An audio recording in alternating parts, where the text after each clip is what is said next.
In the village of Obielu, land was everything.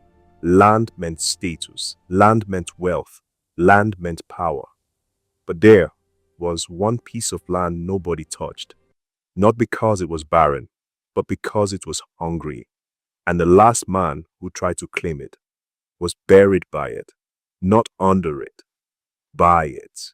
Stay with me, because this is not just a story about greed. It is about what happens when destiny knocks, and you slam the door in its face. When Emeka returned from the city after 10 failed years in Lagos, he came back with one suitcase and a bruised pride. No money, no wife, no success story, just debts and silence. The villagers whispered when he passed. City has chewed him and spat him out. Even his childhood friend Kunle avoided eye contact. Only one person welcomed him warmly. Old Mama Nwanyi, the village herbalist. You did not fail, she told him one evening. You were redirected. Emeka did not understand until the chief announced something that changed everything. At a village gathering, the chief stood and cleared his throat.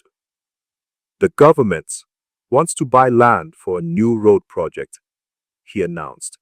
Anyone who owns land near the Western Hill will be compensated heavily. The Western Hill. Every head turned, because that was where the cursed land lay. It had belonged to a man named Okoro decades ago, a greedy farmer who tried to expand his territory by force. The story said he swore the land would never belong to anyone else. And days later, he was found half buried in mud, suffocated. Since then, no one farmed there. But compensation money? That was different. Greed can silence fear. Kunle was the first to speak. Land is land, he said boldly. Dead men don't hold titles. The villagers murmured, but Emeka said nothing. Because he knew something they didn't. The night before the announcement, Mama Nwanyi had called Emeka to her hut. She handed him an old cracked envelope. This was your father's, she said. Inside was a faded land document, the Western Hill. It legally belonged to Emeka's late father, but his father had refused to touch it. Some inherit money, Mama Nwanyi whispered. Some inherit warnings. Emeka's heart raced. If he claimed it, the compensation would change his life. No more shame, no more hunger. But at what cost? Emeka made the mistake of telling Kunle they had grown up together, shared meals, shared secrets. Kunle listened carefully, then smiled. 2 days later, Kunle stood before the chief with forged documents, claiming the Western Hill as his own. Emeka froze. You are lying, he said, voice shaken. Kunle shrugged. Prove it. And just like that, friendship died in public. The chief demanded proof within 3 days, or the land would go to Kunle. That night, something strange happened. The Western Hill trembled. Not an earthquake, just movement. Goats refused to graze near it. Dogs howled facing it. And Kunle woke up with mud on his feet. Thick, red mud, as if he had been walking somewhere in his sleep. He laughed it off until the second night, when he woke up outside, standing on the Western Hill, barefoot. On the final day before the chief's ruling, Kunle looked exhausted, dark circles, trembling hands. I think something is wrong, he muttered privately to Emeka. Emeka stared at him. Return what is not yours, Kunle snapped. It's just land. But land remembers. That night, the village heard screaming. They ran toward the hill.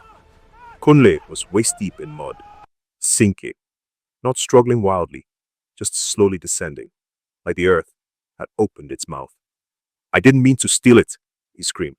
The mud reached his chest, then his neck, then silence. No body, no splash, just stillness. The next morning, the chief turned to Emeka.